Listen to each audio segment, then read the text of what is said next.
Hi cine lovers, welcome back to our channel cinema gold. ఫైనల్గా ఇమ్మాడి Ravi arrest అయ్యాడు. ఇతను iBomma website founder. రవిని arrest చేయడం చాలామంది కామన్ పీపుల్కి నచ్చలేదు. ఎందుకంటే వాళ్ళు ఓటీటీ ప్లాట్ఫామ్స్కి 1500 నుంచి 2000 రూపాయల వరకు మంత్లీ కట్టాల్సి వచ్చేది. బట్ వాళ్ళు ఐబొమ్మలో మూవీస్ని వాచ్ చేసేవారు.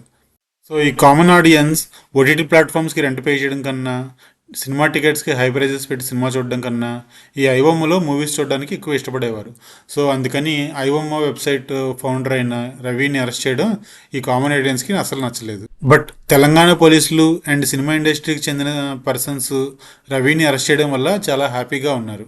ముందు ముందు చూడాలి పోలీసుల ఇంట్రాగ్రేషన్లో రవి ఎవరెవరి పేర్లు బయటకు తీసుకొస్తాడు అండ్ ఎవరెవరు అరెస్ట్ అవుతారు అనేది.